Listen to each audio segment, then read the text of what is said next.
กราบสวัสดีFCทั้งช่องของสงกรานต์นะคะวันนี้จะพามาตามแนวทางของคนนอนหน้านะคะพี่น้องคนนอนหน้า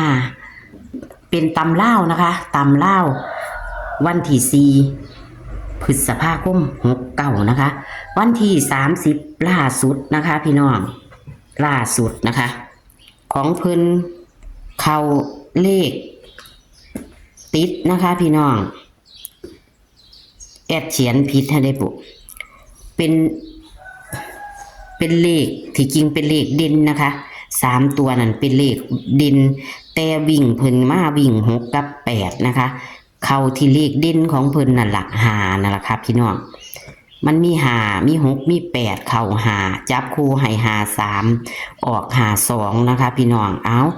มือนี้นะคะวันที่4 พฤษภาคม69นี่จะเป็นตัวใด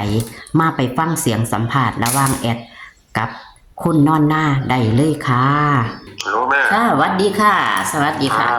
สวัสดีครับเป็นจังไดค่ะเมื่อวานนี่ได้บ่ได้โชคบ่เงียบจิ๊ดเลยแม่โอ้ยเนาะบ่คิดว่ามันจะมาออกตัวเก่าเนาะครับเลขจังไดจะมาเป็นจังซั่น7743พะนะเลข43นั่นครับฝันเห็นลูกชายหลาอายุ34ปีย่างเขา35ฝัน2 มื้อซ้อนก็ยังบ่เอาอยู่บ่มักแหม43แหมว่าเลขออกยากแหมเลขพี่น้องเอาสไตล์เดียวกันนะแม่เด็กพี่น้องเอ้ยไปซื้อแต่42เฮามันก็เข้า3443มันเฮาแหละเนาะก็เข้าอยู่ดิค่ะจับให้เห็นก็แสดงว่านั่นล่ะคนบ่มักคือจังได๋ก็ปล่อยเบิ่งไปเนาะแม่เนาะเอ้ยก็จังว่าว่ะตอนนั้นไปบักกล้าเลยเก็บจิตก็ยังมาอีกอยู่ครับไปสไตล์ลาวรถไผก็ได้โอ้จังว่าเห็นบ่เลยบ่เก่งผมมันยังไปทั้ง2ตัวเห็นบ่ค่ะนี่แม่นอยู่กันนี่บัก0อยู่มันก็มีบัก0มีบัก0มีบัก4เลขคนอันนี้ค่ะเลขคนนอนหน้าค่ะมันจับเลขติดมันก็เข้าเลย4กับ3ครับมันเข้าแล้วก็จับอายุก็จับให้3 4นะจับให้3 4ก็เข้าเป็นตัวกราฟก็ซ้ำเข้าเนาะค่ะเนาะครับเอาก็ซ้ำเข้าแล้วเพราะว่าเฮาระบุบนล่างก็ธรรมดาค่ะครับเพราะว่าเฮาเลขกันคำนวณนี่แม่บ่มันเลขฝันเนาะแม่นค่ะซ้ำนี่ก็โอเคค่ะโอเคมันบ่แม่นเลขบ่แม่นเฮาว่าเลขฝันเนาะมันก็บ่น้อยคู่ล่ะเฮาคำนวณเบิ่งซ้ายขวาแต่ปานนั้นมันก็ยังบ่ตรงบ่ได้เนาะแม่เนาะค่ะผมก็ยังว่าเพิ่นนั่นก็จับเอาผมตั้งไว้ให้แล้วตั้งไว้ก็บ่พลาดค่ะ359นะจับใส่กันเอาเด้อบ่มัก4ก็อยู่นี่มัก0เพราะมันมัก0อยู่บนมันปล่อยเลขหลักร้อยซับอันนั้นผู้เฮาเห็นบิ่งเนาะแม่เนาะจังสิได้เนาะค่ะผมก็มั่นใจว่ามันอยู่บนมัก0อยู่ว่าซั่นเนาะตุ่มนั้นก็ถืออยู่หั่นล่ะบ่ทั่วบ่ได้ว่าซั่นเนาะโอ้ว่ะ7007ก็ซื้อคันไปออกอยู่ทางหน้าแทนที่สิออกท้ายมัน770จังซี่ก็ได้เนาะแม่แม่นยังติดหนี้อยู่ยังมาเอา77ไว้อีกอยู่วันนี้แม่เลขจังได๋จังเป็นจังซั่นสรุปแล้วเฮาก็ยังมีคนเพิ่นอยู่ดอกบางคนเพิ่นก็บ่ถือดอกแต่ว่าสูตรเฮาก็เฮ็ดไปตามควบการเฮาซื้อบ่มันฝันออกฝันนี่มันก็ยังเข้าให้เฮาอยู่ดอกค่ะ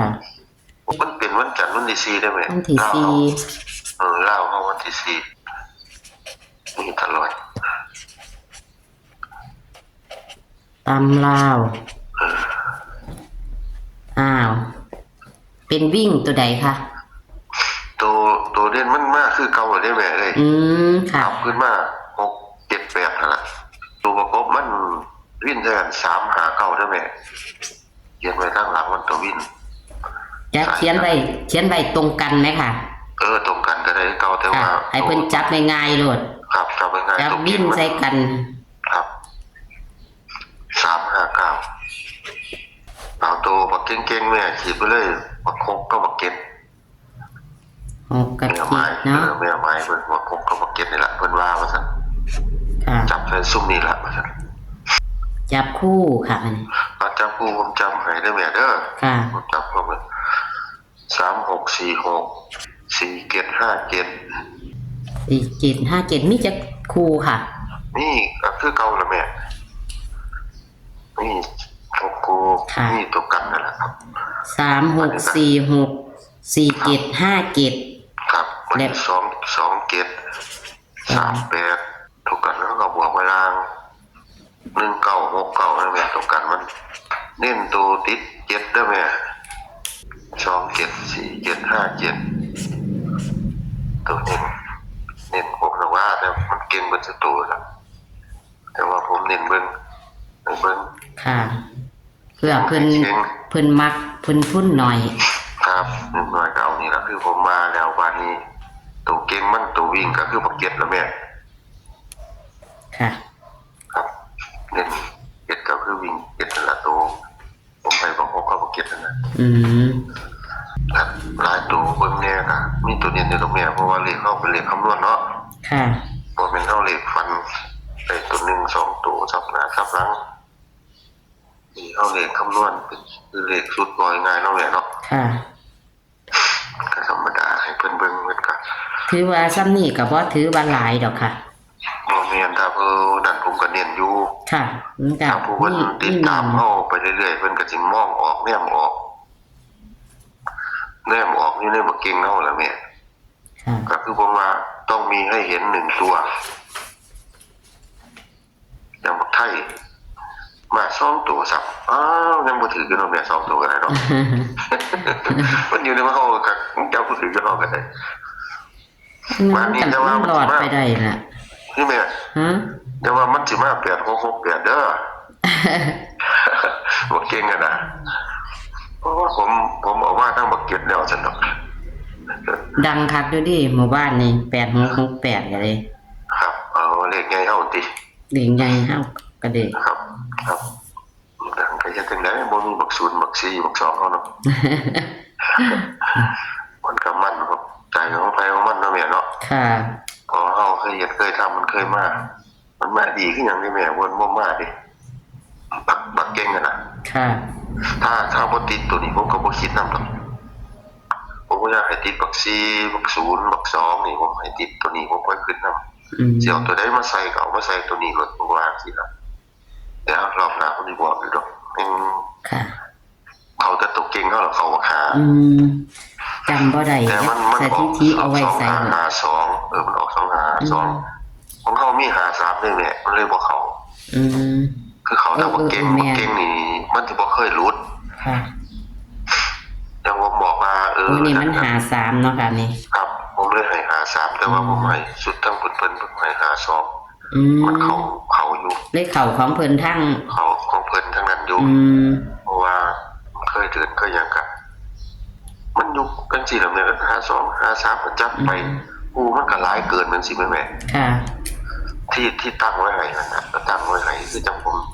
ตั้งไว้ให้สิต่อไปผมสิตั้งไว้ให้สิล่ะเพราะว่าบางที่ผมจับบ่ถูกบางที่ผมบ่ตั้งเลยผมสิเอาแต่ว่าเก่งให้โลดแต่ผมบ่จับให้บ่จับบ่ถูกบางนี้ผมสิตั้งให้สิล่ะตามสไตล์นี้คันผมจับบ่ถูกก็จับเอา ค่ะ ครับนี่ล่ะ6 7 8ก็จับใส่นี่ล่ะ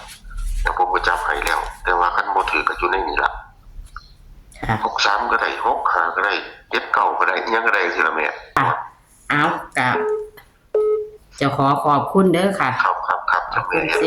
ค่อยๆเฮ็ดไปเด้อแม่เด้อ ค่ะยอดไปยอดยังค่อยจะขึ้นไปแล้วแม่ โอ้ค่ะ เมื่อกี้เฮาก็กาย100ไป200แล้วตัว เนี่ยค่ะ เราจะค่อยไปดอก ค่ะขอบคุณค่ะ สวัสดีค่ะ ครับนี่ถึงวันมื้อพุ่นแม่เอ้ยละเบิ่ง ค่ะสวัสดีค่ะ ค่อยไปแม่ค่อยไป ค่ะพี่น้องนี่ก็คือตัวเลขแนวทางนะคะ พี่น้องของคนนอนหน้านะคะ พี่น้องตำเล่ากับคนนอนหน้านะคะ4 พฤษภาคม 69พี่น้องคนนอนหน้าให้ตำเล่าเลขเด่นเพิ่นกับบ่ค่อยพลาดนะคะ เลขเด่นเพิ่นให้วิ่ง7เด้อค่ะ วิ่ง7นะคะ พี่น้องเพิ่นให้6กับ7ล่ะแต่ว่าตัวแห้งเพิ่นให้7นะคะ พี่น้อง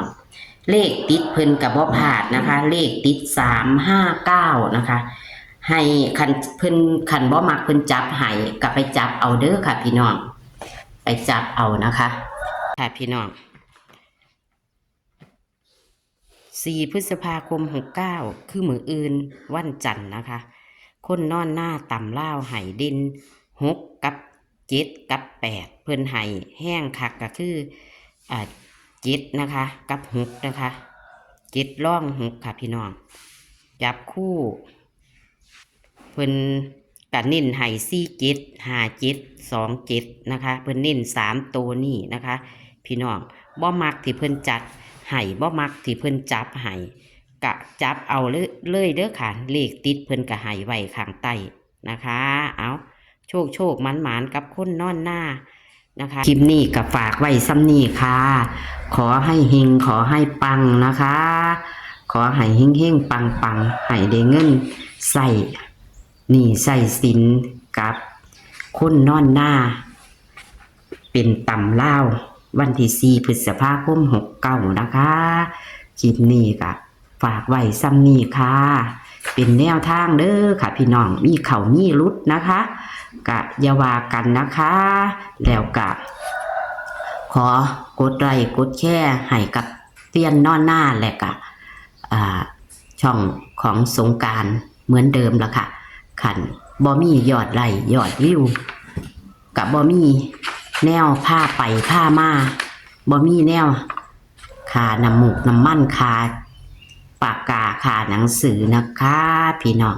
คลิปนี้ก็ฝากไว้ซ้ำนี้ค่ะสวัสดีค่ะ